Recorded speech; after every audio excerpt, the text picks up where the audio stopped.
नमस्कार फ्रेंड्स. निसर्गाच्या सुंदर रंगांपैकी एक म्हणजे गुलाबी रंग.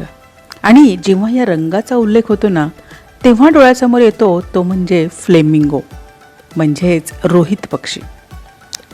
फ्रेंड्स, तुम्हाला माहीत आहे का, फ्लेमिंगो हे जन्मतः गुलाबी नसतात. तसेच त्यांचे गुडघे मानवाच्या विरुद्ध दिशेला वागतात असे आपल्याला वाटते, पण ते खरे नाही बरं का. चला, अशाच काही थक्क करणाऱ्या फ्लेमिंगोच्या गोष्टी आज आपण रमल खुनाच्या या व्हिडिओमध्ये जाणून घेणार आहोत, ज्या कदाचित तुम्हाला माहीतही नसतील. जेव्हा फ्लेमिंगोची पिल्ले जन्माला येतात तेव्हा त्यांचा रंग करडा किंवा पांढरा असतो. ते पाण्यात राहणारे विशिष्ट शेवाळ आणि लहान कोळंबी खातात, ज्यामध्ये कॅरोटीनॉइड नावाचे रंगद्रव्य असते.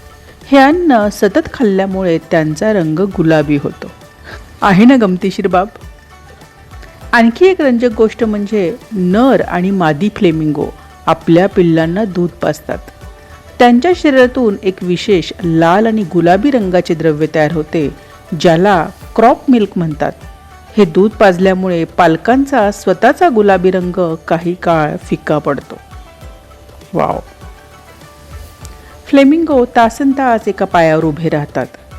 पाण्यात शरीराची उष्णता टिकून ठेवण्यासाठी आणि विश्रांती घेताना ऊर्जा वाचवण्यासाठी ते असे करतात.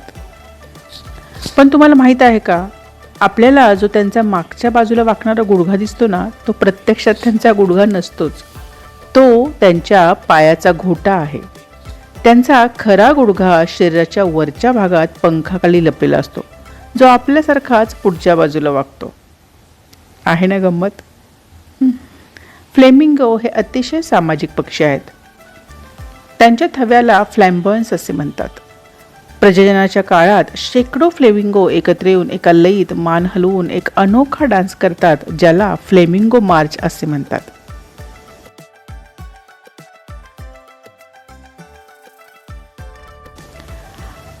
एक धक्कादायक बाब सांगू तुम्हाला. फ्लेमिंगो एका पायावर झोपत असताना देखील फ्लेमिंगोचे अर्धे मेंदू जागे असते आणि एक डोळा उघडा असतो. त्यामुळेच झोपेत असतानाही शिकारी प्राण्यांपासून ते स्वतःचा बचाव करू शकतात. किती छान ना. फ्लेमिंगो सरळ चोचीने अन्न खात नाहीत, तर खाताना आपले डोके पूर्णपणे उलटे करतात.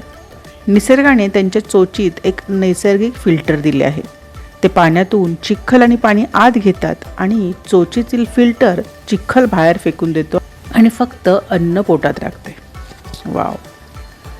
भारतात म्हणजे आपल्या मुंबईतील ऐरोली आणि शिवडीच्या खाडीत हिवाळ्यात लाखो फ्लेमिंगो येतात. निसर्गाचा हा सुंदर नजारा पाहणे म्हणजे एक पर्वणीच असते. तुम्हालाही कधी वेळ मिळाला किंवा आवर्जून वेळ काढून तुम्ही नक्की हा नजारा पहा. तुम्हाला फ्लेमिंगोबद्दलची नवीन माहिती आवडली का?